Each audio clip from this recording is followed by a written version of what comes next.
Assalamualaikum warahmatullahi wabarakatuh.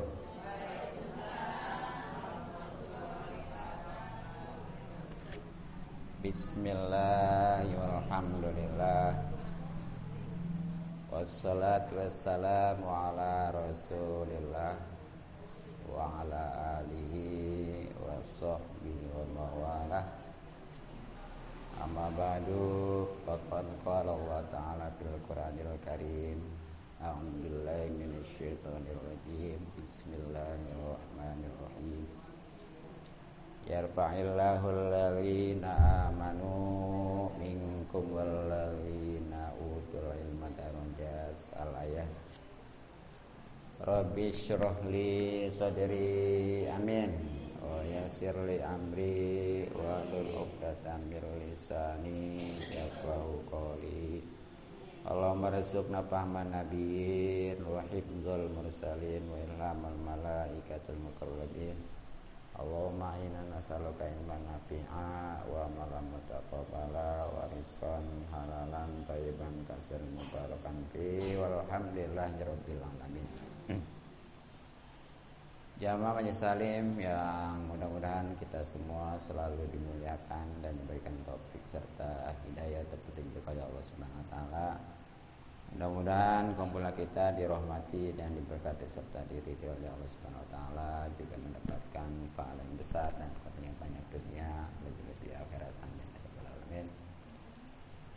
Terutama alhamdulillah kita bisa kembali kumpul dan bersilaturahmi.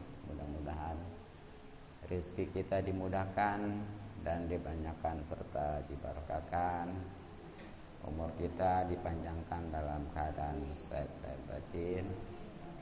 Dan dengan pembacaan ratib, mudah-mudahan Allah Subhanahu wa taala selalu menjaga kita, baik diri, keluarga, harta, terutama iman dan Islam. Terlebih lagi pahala dan keuntungan ngaji yang memang hukumnya sangat wajib. Apalagi alhamdulillah sekarang kita sudah berada di bulan Sya'ban, yang mana di antara keutamaannya sekurang-kurangnya amal kita dibalas 700 kali lipat ya. Kalau Rajab kemarin 70, sekarang 700. Jadi ngaji sekali seperti 700 kali ngaji.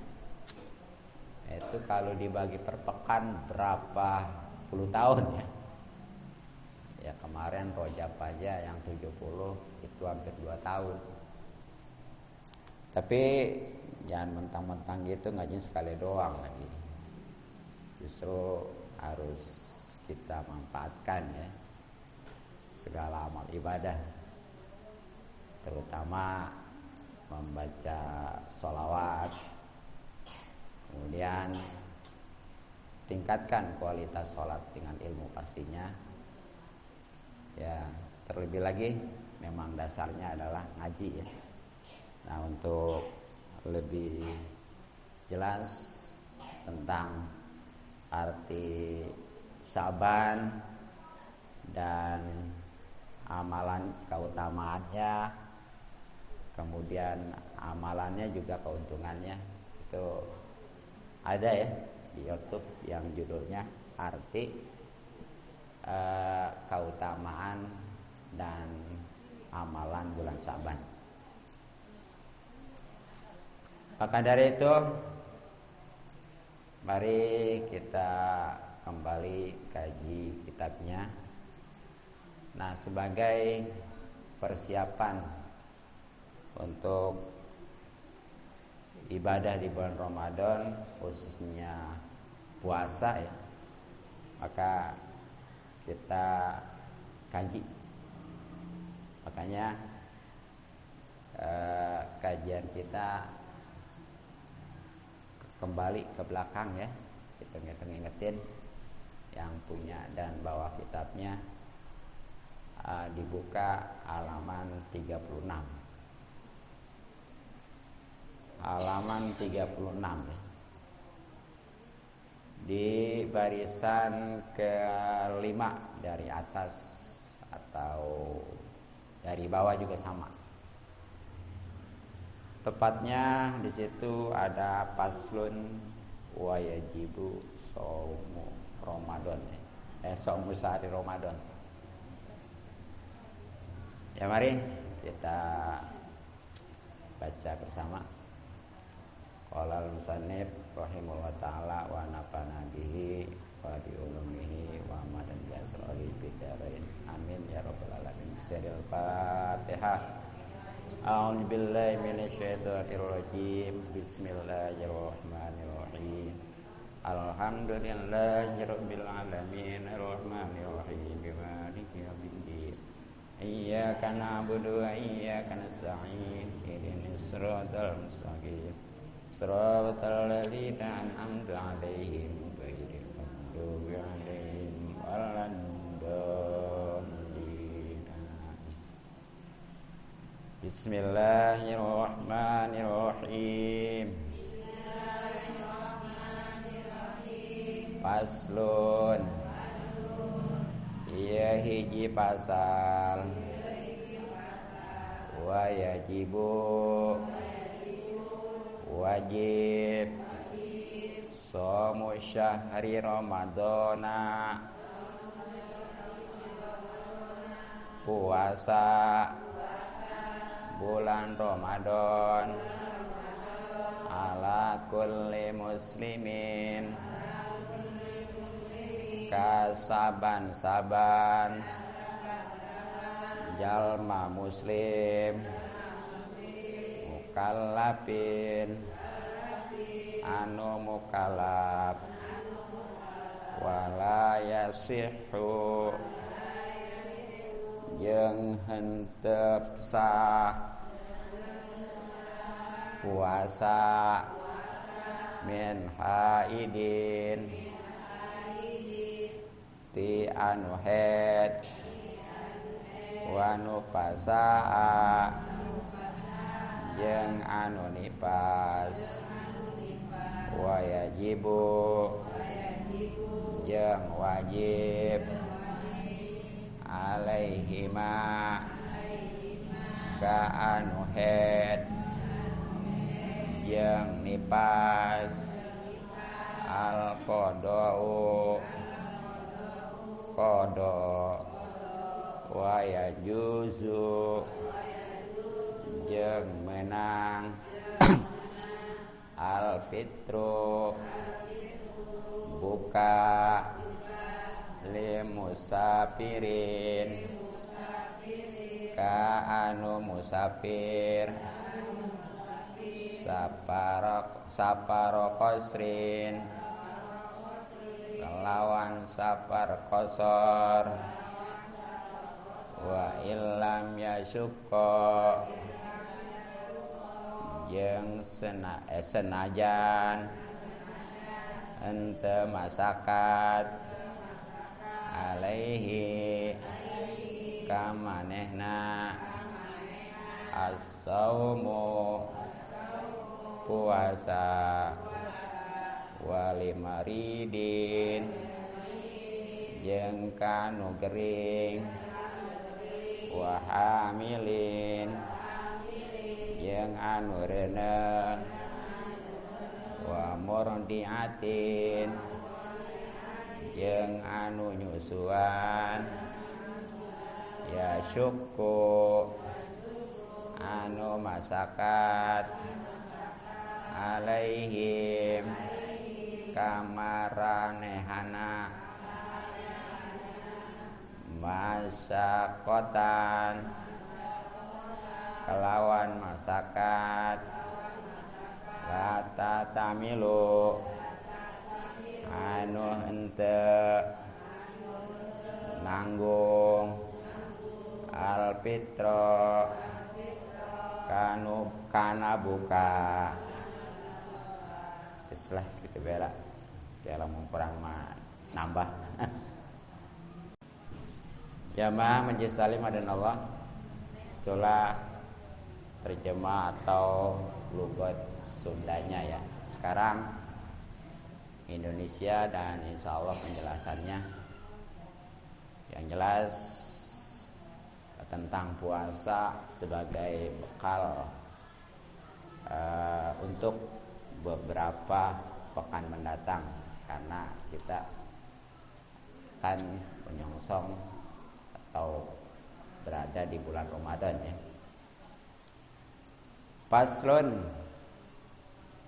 ini satu pasal yang sekali lagi insyaallah akan menjelaskan tentang puasa dan yang berkaitannya. Yajibu, wajib shaumu syahri Ramadana, puasa bulan Ramadan, ala kulli muslimin, atas tiap-tiap orang Islam mukallafin yang mukallaf. Jadi wajib, artinya wajib itu dikerjakan dapat pahala kalau tahu ilmunya. Makanya kita siapkan dari sekarang. Nah, kalau dia tidak puasa, ya dosalah. Ya termasuk yang puasa tapi nggak didasari dengan ilmu tuh. Makanya sekali lagi penting ya ilmunya. Nah, ini jelas wajibnya karena memang berdasarkan nas ya, baik itu Al-Quran, hadis, karuan lah ijmamah. Nah, untuk Al-Qurannya itu bisa dilihat di surah Al-Baqarah ayat 183 ya. Mungkin semuanya juga sering bahkan pernah mendengar lah, di mana Allah Subhanahu wa taala berfirman, a'udzubillahi minasyaitonirrajim, bismillahirrahmanirrahim, ya ayyuhalladzina amanu kutiba alaikumusyamu kama kutiba alal ladzina min qablikum la'allakum tattaqun. Itu ya. Yang terjemahannya, wahai orang-orang yang beriman. Yang enggak beriman enggak hai. Nah, ini baik laki-laki maupun perempuan. Diwajibkan atas kalian ya, berpuasa khususnya Ramadan sebagaimana diwajibkan atas orang-orang sebelum kamu.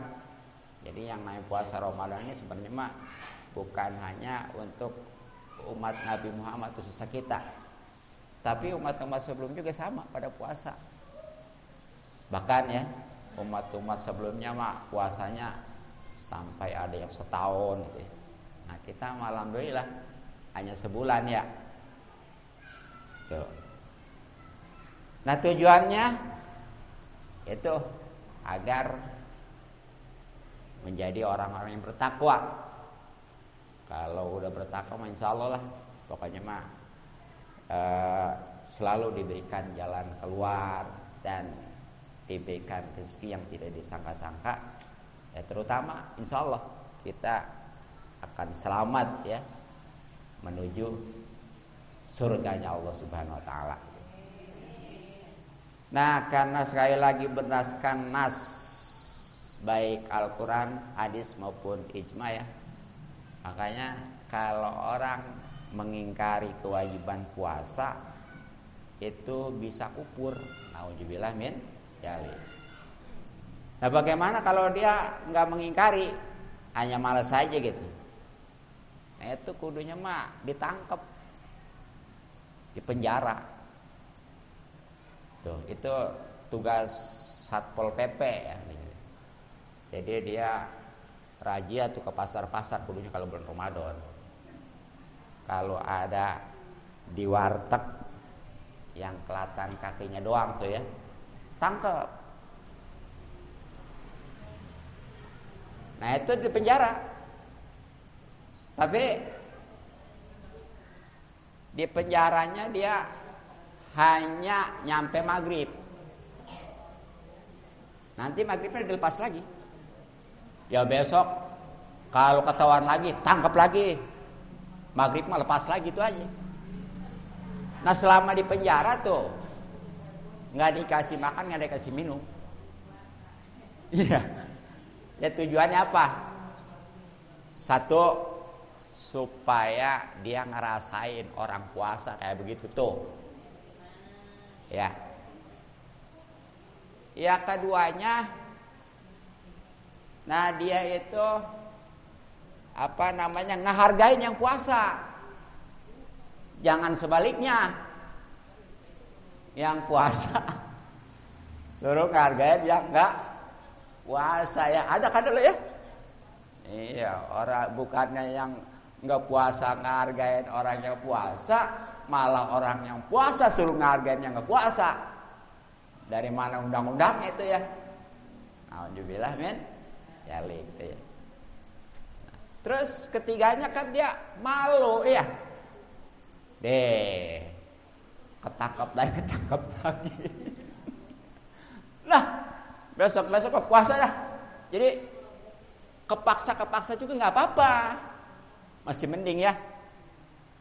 Ya sebab kalau nggak gitu mah kadang-kadang kan, ya dari rumahnya mah dia istilahnya malam ikut sahur, atau ya maghrib ikut buka gitu ya, biasa. Iya, atau action juga lah lemas biasa gitu. Padahal mah di pasar atau di mana-mana mah begitu ya. Tuh, jadi itulah hikmahnya syariat Islam kalau tegak ya, indah. Walaupun ke pasar nggak masalah daripada enggak gitu ya. Gitu. Nah, untuk kapan nih diwajibkannya puasa ya? Nah, itu sebenarnya mah waktu Rasulullah di Mekah beserta umat ya. Itu walaupun kurang lebih 13 tahun itu belum ada kewajiban puasa. Nah begitu hijrah ke Madinah itu pun tahun keduanya. Jadi udah dapat setahun, masuk tahun keduanya baru tuh diwajibkan puasa. Itu udah turun tuh yang tadi ayat Al-Baqarah 183 ya. Nah Rasulullah itu puasa selama hidup itu yang wajib itu kurang lebih 9 kali. Karena 9 tahun kan berarti ya. Walaupun katanya 11 tahun, tapi kan udah tahun kedua diwajibkan, jadi 9 kali puasa Ramadan gitu maksudnya. Nah itu rata-rata 29 hari. Hanya sekali ngalamin 30 hari. Makanya nanti jangan kekeh umpamanya kudu 30 hari atau 29 hari.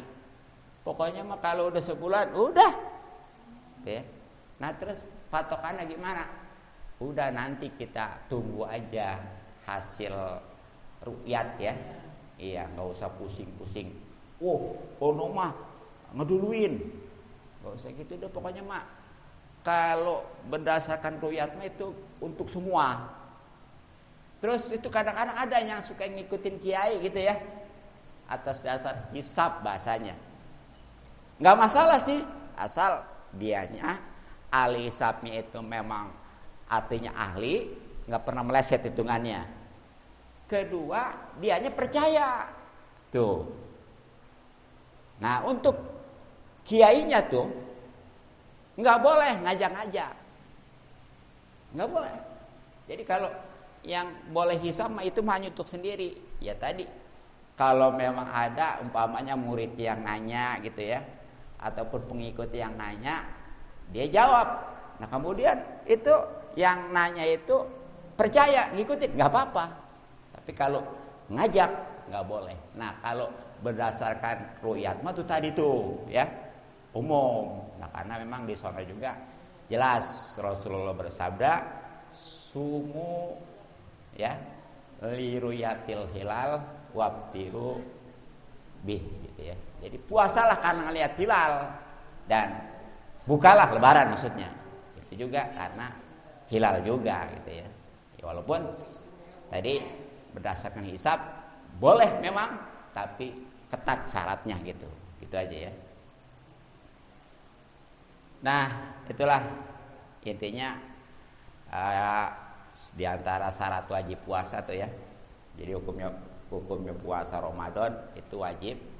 Walaupun puasa yang wajib itu bukan hanya Ramadan. Seperti qada, itu makanya yang masih punya qada udah pada beres belum? Buruan ya. Ini ntar lagi kalau ketemu Ramadan belum keqadaan kena tilang. Ya, tilang itu artinya puasa ongkoh, pidia ongkoh nantinya. Masih luas nih ya. Masih panjang. Jadi buruan. Itu. Terus termasuk juga puasa wajib itu macam puasa kifarat itu wajib ya. Baik kifarat sumpah khususnya ya. Termasuk puasa najar.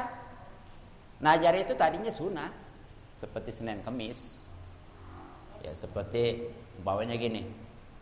Lah kalau memang hasil maksud mah mau puasa Senin Kemis. Nah benar, memang sesuatu yang dinajarkan itu insya Allah lebih ijabah ya. Ya lebih manjur bahasanya.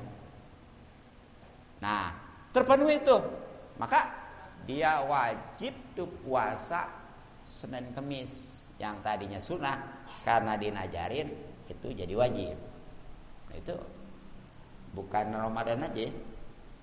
Jadi sekali lagi puasa yang wajib itu Ramadan khususnya, qodonya, kemudian najar dan kifarat. Kifarat juga banyak ini ya, gitu. Nah tentunya nggak sembarangan nih puasa hukumnya wajib.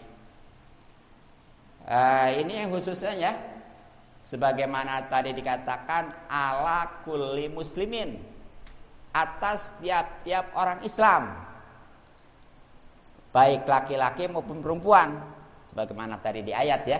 Kutiba alaikumusiyam itu ya, ya ayyuhallazina amanu awalnya begitu. Nah, orang Islam juga yang memang udah mukallaf. Mukallaf itu udah balik dan akalnya normal. Itu mukallaf. Nah, bicara balik kan di kitab Sapina kan kalau laki-laki kan 2 ya. Kalau perempuan 3. Nah laki-laki itu apa 2? Jadi 1 dia udah keluar sperma walaupun belum usia 15 tahun, ataupun belum keluar sperma tapi udah 15 tahun udah balik juga.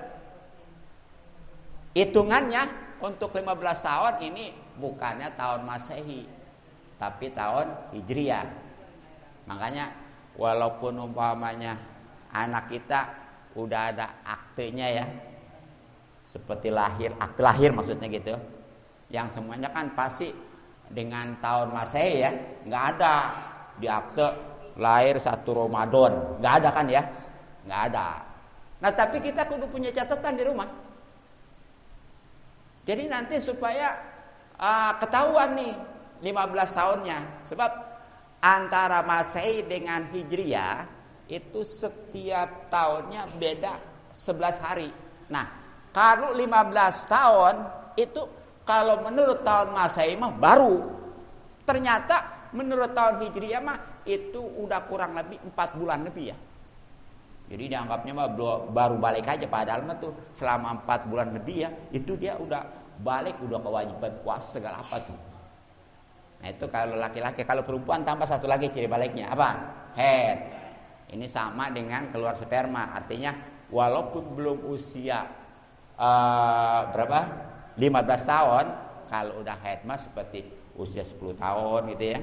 Nah itu juga udah balik gitu. Nah kemudian juga akalnya normal, artinya nggak gila ya, nggak gila tuh. Nah itu baru wajib puasa baginya. Nah ini memang kalau di kitab Sapina mah itu termasuk syarat wajib namanya nih ya. Dan di sana itu ada 5. 1 Islam, kedua mukallaf tadi ya, balik dan berakal, ketiganya itu kudu kuat puasanya, keempatnya dia itu sehat, dan yang kelimanya dia itu memang mukim ya, artinya enggak lagi musafir begitu, gitu ya. Nah bagaimana nih kalau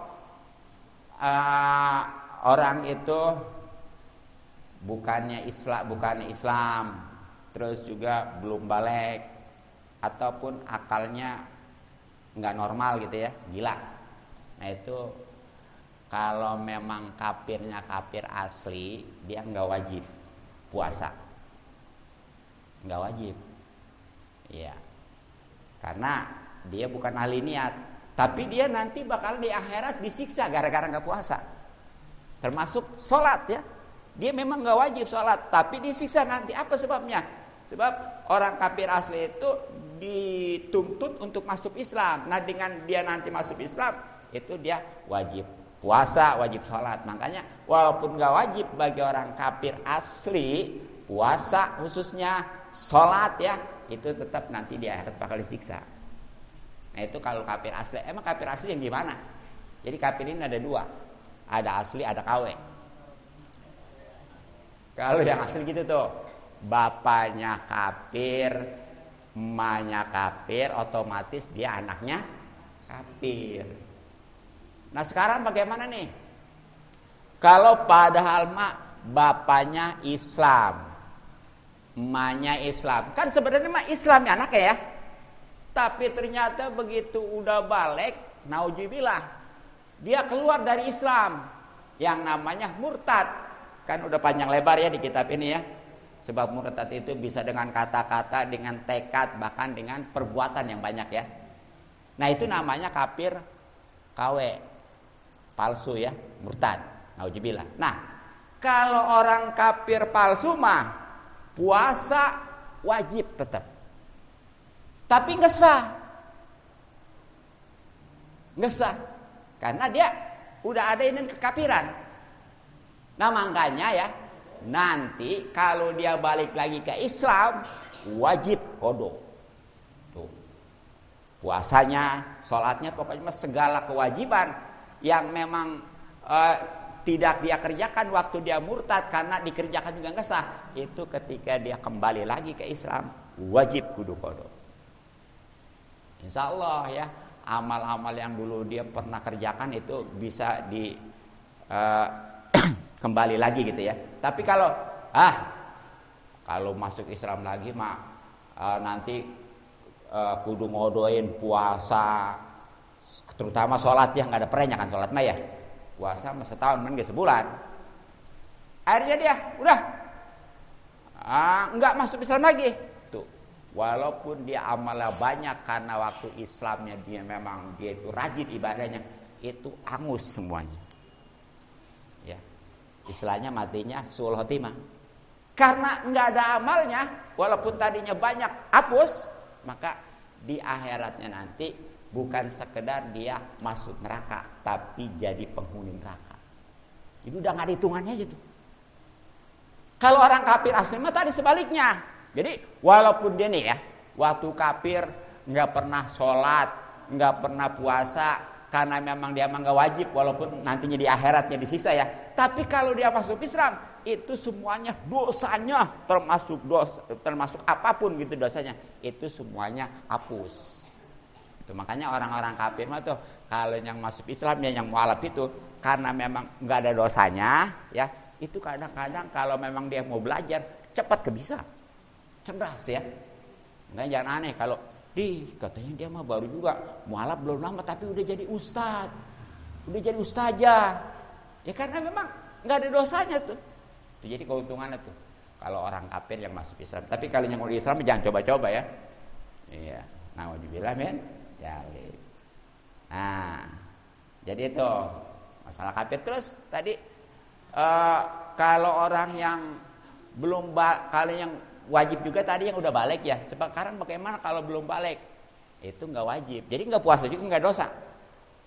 Tapi nih bagi orang tuanya ya, atau yang ngurusinnya nih, Kan kadang-kadang anak itu diurusin sama neneknya ya, ataupun kalau di pesantren man sama kiainya ya, ataupun kalau di panti man di panti asuhannya ya, itu wajib kudu nyuruh setiap hari puasa kalau memang dia udah umur 7 tahun, udah tamis dan diperkirakan dia kuat.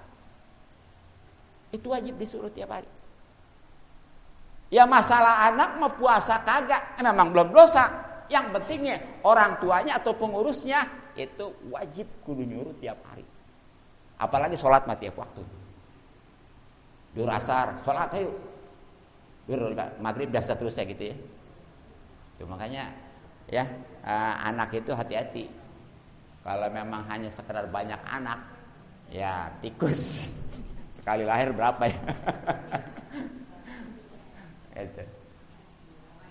Tuh, jadi ya, dia bahkan nih kalau udah umur 10 tahun masih belum puasa juga tuh anak. Dari umur 7 tahun ya disuruh ya. Nah, tapi ini udah umur 10 tahun masih juga belum puasa. Itu mah yang wajib bukan sekedar nyuruh, tapi mukul. Asal mukulnya yang tidak membahayakan ya. Jangan dipukul pakai balok, ntar mati keduhung, nyesel ya. Ya cukup pakai sapu aja gitu ya. Sapu juga satu aja, jangan banyak-banyak. Kan ini mah bukannya penyiksaan. Ini mah cuma pengajaran gitu ya. Ya tujuannya emang kenapa tuh repot-repot sama si anak dari kecil dididik untuk disuruh puasa, sholat. Kemudian kalau udah 10 tahun itu bukan aja disuruh, tapi kalau dia masih ninggalin aja itu kudu dipukul. Nah ini tujuannya supaya nanti gedenya dia biasa gitu ya, gak kudu disuruh. Emang yang namanya puasa terutama sholat nih, itu kalau memang dia biasa sholat, yang beratnya itu ninggalin ya, betul. Jadi kayaknya gimana ya, nggak betah kalau belum sholat ya. Kalau yang biasa sholat, tapi sebaliknya kalau emang nggak biasa sholat mah yang berat ngerjainnya ya. Tuh, makanya bisa diukur. Kalau ada orang, saya mah kayaknya di perasaan nggak enak kalau belum sholat, berarti biasa sholat. Tapi kalau malas amat ini sholat ya, berarti dia biasa nggak sholat gitu aja. Sama puasa kayak ya. Tuh jadi itu tuh ya masalah orang yang belum balik. Nah kemudian tadi wajib juga bagi yang akalnya normal. Bagaimana kalau dia nggak normal, gila, wajib nggak puasa atau kagak puasa juga? Bagaimana ceritanya ya? Namanya orang gila. Tapi nih perlu digarisbawahi, gilanya di sini gilanya yang nggak sengaja. Ya gila begitu aja dah. Bagaimana kalau gila yang sengaja? Emang ada gitu gila yang sengaja? Emang orang ada yang pengen gila? Ada. Contoh gini. Udah tahu ya yang namanya narkoba. Sekarang Masya Allah ya, nggak boleh ini. Ada kontrakan, umpamanya ruko tuh ya. Ya pertamanya dia jualan ini, jualan itu, ujung-ujungnya mah narkoba ya, berbahaya itu. Hati-hati ya. Itu hampir setiap ini nih. Pertamanya biasa jual umpamanya apa ya, alat kosmetik, tapi di dalamnya mah jual narkoba. Itu kalau udah dia akalnya itu error, nauzubillah ya. Jadi tuh dia tahu nih yang namanya minuman atau narkoba itu memabukkan, bahkan menghilangkan akal ya. Dikonsumsi sama dia, otomatis gila. Nah maka gila yang kayak gitu ya, itu namanya gila sengaja. Jadi yang begitu mah tetap wajib puasa tapi nggak sah, kayak orang murtad tadi statusnya ya. Makanya nanti dia kalau udah baik wajib qada. Itu kadang-kadang kan yang korban-korban narkoba itu kadang-kadang ya susah ngebayarin itu. Ada ya, di satu kampung tuh dia sampai sekarang masih belum baik ya. Udah puluhan tahun. Alhamdulillah. Makanya hati-hati, kita wajib menjaga akal. Jadi karena wajib makanya tadi haram ya mengkonsumsi yang namanya narkoba, apapun namanya itu. Nah jadi itu tentang syarat wajibnya puasa tuh di situ intinya Pak ya. Nah kemudian karena waktunya udah habis, cukup sekian dan demikian ya. Ya nanti bersambung insya Allah, mudah-mudahan panjang umur ya, kita bisa kembali ngaji. Sekali lagi mohon maaf dan maklum. Subhanallah bihamdik, asyhadu an la ilaha illa anta, astaghfiruka wa atubu ilaik. Assalamualaikum warahmatullahi wabarakatuh.